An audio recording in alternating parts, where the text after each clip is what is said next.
Assalamualaikum warahmatullahi wabarakatuh. Perkenalkan, kami dari HG3.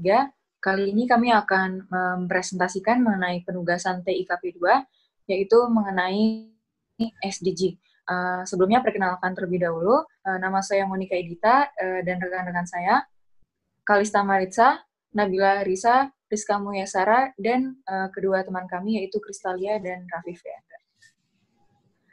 Pertama, kami akan menjelaskan terlebih dahulu outline yang akan kami bahas pada hari ini, yaitu yang pertama mengenai SDG nomor 7, kemudian SDG nomor 8, SDG nomor 9 yang masing-masing akan dibahas mengenai masalah dan kelebihan serta kekurangan dan program, kemudian solusi dan kesimpulan. Sebelumnya kita harus tahu terlebih dahulu apa itu SDG. Jadi SDG ini merupakan Sustainable Development Goals yang merupakan goals yang dicanangkan oleh PBB dan disepakati oleh pemimpin-pemimpin di seluruh dunia, itu termasuk di Indonesia, yang memiliki tujuan untuk mengakhiri kemiskinan, mengurangi kesenjangan, dan tentu saja juga melindungi lingkungan. Dan SDG ini berisi 17 tujuan dengan berbagai macam target yang akan dicapai rencananya pada tahun 2030. Nah, di sini pertama yaitu goal nomor 7 yaitu energi bersih dan terjangkau. Nah, di mana targetnya yaitu semua orang memiliki akses energi yang terjangkau, andal, berkelanjutan, dan modern untuk semuanya. Nah, goal nomor 7 ini memiliki beberapa target yang diharapkan tercapai pada tahun 2030 sebagai yang bisa dilihat di slide. Nah, di sini ada berita bahwa nyatanya Indonesia memiliki berlimpah energi terbarukan yang berlimpah, namun pengembangannya masih belum maksimal. Nah, tentunya hal tersebut bertentangan dengan goal nomor 7 yang telah dijelaskan tadi, dan upaya untuk mengatasi hal tersebut dapat dilakukan dengan membangun PLTMH atau pembangkit listrik tenaga mikrohidro. Pembangkit listrik tenaga mikrohidro ini teknologi pembangkit listrik ramah lingkungan dengan skala kecil yang memanfaatkan sumber daya berlimpah yaitu air. Di sini kami mengambil contoh di daerah Bayangnyalo. Jadi PLTMH memiliki kelebihan dan kekurangan. Kelebihannya di antara lain yaitu sumber energi bersih, di mana PLTMH ini tidak menghasilkan gas efek rumah kaca, yang dimana kita tahu gas efek rumah kaca itu bisa menyebabkan masalah bagi lingkungan. Yang kedua, sumber energi yang efisien. Jadi PLTMH ini hanya membutuhkan aliran air. Dan yang ketiga, minim dampak bagi lingkungan. Ini juga berkaitan dengan poin yang pertama, yaitu PLTMH ini ramah lingkungan, sehingga dampak yang ditimbulkan bagi lingkungan ini sangat minim, bahkan dapat tidak menimbulkan dampak sama sekali. Nah, namun PLTMH memiliki beberapa kekurangan, yaitu yang pertama, biaya investasi untuk teknologi mikrohidro masih tinggi. Yang kedua, variasi musim, di mana di beberapa lokasi aliran sungai berfluktuasi secara musiman, dan juga pada musim kemarau ada kemungkinan debit air berkurang, sehingga output dayanya juga bisa terpengaruh. Dan juga yang ketiga, kurangnya sosialisasi mengenai PLTMH. Nah, di sini ada beberapa kumpulan berita mengenai kendala selama pelaksanaan PLTMH tersebut. Jadi inti dari kendala-kendala tersebut yaitu berupa permasalahan pembayaran dari pihak pengembang kepada pihak PLN yang pembayarannya tertunda dan tidak sesuai dengan tanggal yang telah ditentukan, sehingga PLN berencana untuk memutus kontrak jual beli antara pihak pengembang dan dirinya. Kedua yang kami akan bahas adalah SDG goal yang ke-8. Nah, goal ke-8 ini membahas tentang pekerjaan layak dan juga pertumbuhan ekonomi, yang dimana tujuannya itu adalah untuk meningkatkan pertumbuhan ekonomi yang inklusif dan juga berkelanjutan, kesempatan kerja yang produktif dan menyeluruh, dan juga pekerjaan yang layak untuk semuanya. Dan di SDG 8 ini juga memiliki beberapa target yang akan dicapai pada tahun 2030. Ini juga, dan ini juga. Nah, ini di Indonesia ini banyak orang-orang yang tidak memiliki pekerjaan, sehingga mereka menjadi pengangguran. Nah, oleh karena itu, bisa diatasi dengan adanya program kerja Geopark. Nah, Geopark ini memiliki 3 tujuan, yaitu adalah konservasi, edukasi, dan juga pembangunan ekonomi yang berkelanjutan. Nah, untuk kelebihan dan kekurangannya sendiri, untuk kelebihannya, Geopark itu merupakan bentuk penanganan perubahan iklim dan juga bisa menjadi sarana edukasi. Lalu juga mengedepankan faktor pelestarian dan perlindungan lingkungan. Dan juga sebagai sektor wisata, industri UMKM, industri kreatif, perhotelan, pertanian, dan juga kuliner.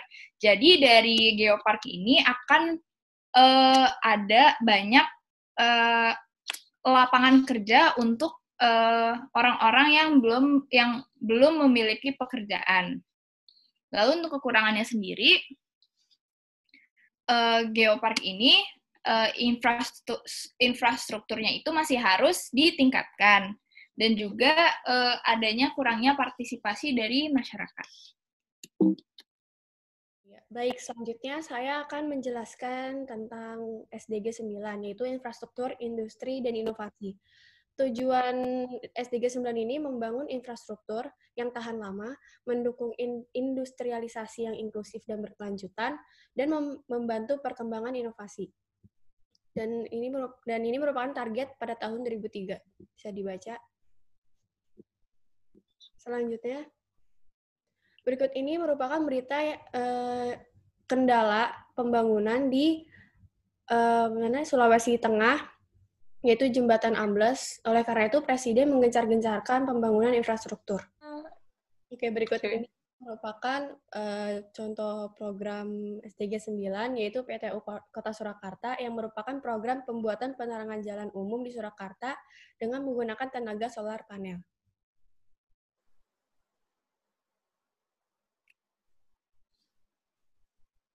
Lanjut. Nah, berikut merupakan kelebihan dan kekurangannya. Kelebihannya yaitu menyediakan sistem penerangan standar hemat energi, peningkatan visibilitas malam hari, dan pengurangan biaya anggaran karena berkurangnya konsumsi listrik yang diakibatkan oleh teknologi hemat energi.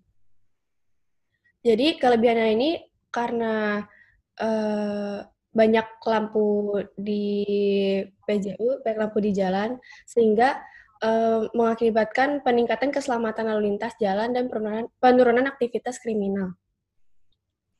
Lalu kekurangannya yaitu membutuhkan biaya investasi awal yang cukup tinggi dan mayoritas PJU belum sesuai dengan standar nasional Indonesia. Dan berikut merupakan berita tentang PTU ini. Lanjut.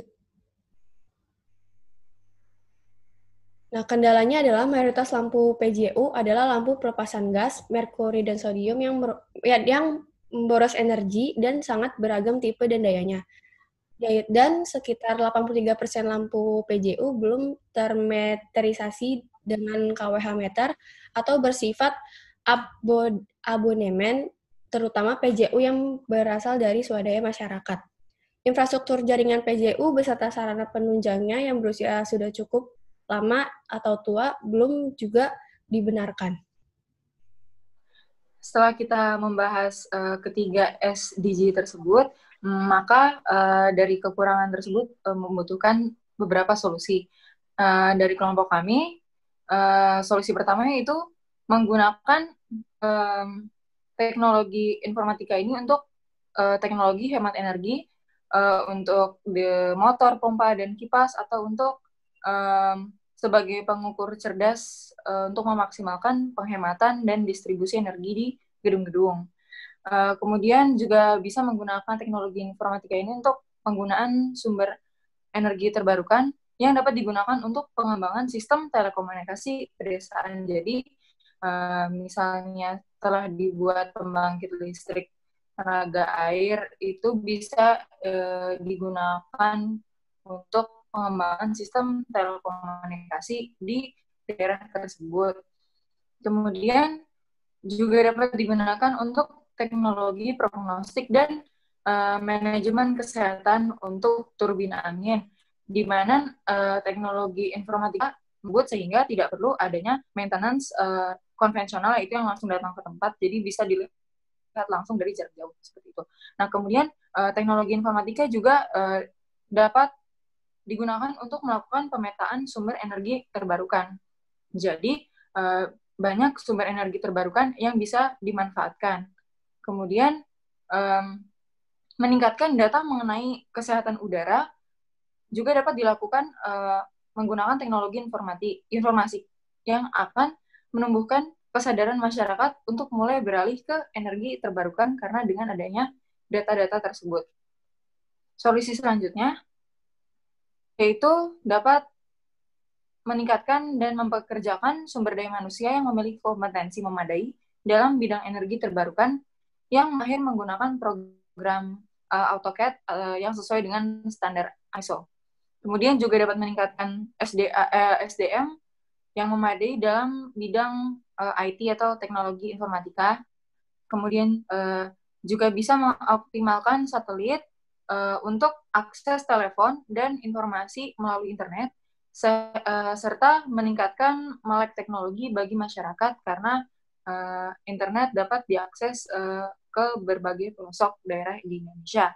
Kemudian dengan adanya teknologi informatika ini diharapkan adanya pemerataan pendidikan yang nantinya akan meningkatkan sumber daya manusia yang dapat bersaing di dunia kerja melalui aplikasi e-learning, sehingga semua pelajar atau semua orang dapat mengakses berbagai macam pengetahuan melalui suatu aplikasi untuk e-learning yang sudah distandarisasi oleh Indonesia. Kemudian juga dapat membuat aplikasi e-commerce dan e-business untuk menarik banyak tenaga kerja. Dengan adanya e-commerce ini seperti Tokopedia, tentu saja itu akan menarik banyak pekerja untuk maintenance aplikasi itu sendiri dan marketing dan sebagainya. Dan salah satu yang sudah dibuat itu adalah Duit HP, di mana aplikasi tersebut membantu masyarakat Indonesia yang masih belum memiliki rekening bank. Seperti itu.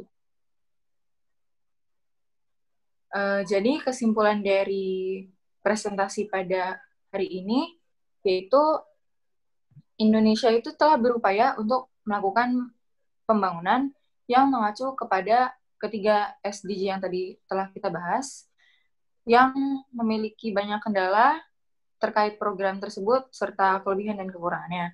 Namun dengan adanya hal tersebut, proses pembangunan tentu tidak akan berhenti dengan adanya kendala tersebut, karena bisa memanfaatkan teknologi informatika, sehingga diharapkan dengan adanya teknologi tersebut muncul solusi pembangunan berbagai sektor di Indonesia jadi tidak terhambat dan mampu meningkatkan kesejahteraan masyarakat di Indonesia menggunakan teknologi informatika tersebut. Lanjut. Baik, itu sekian presentasi dari HG3. Mohon maaf jika ada kesalahan kata. Wassalamualaikum warahmatullahi wabarakatuh.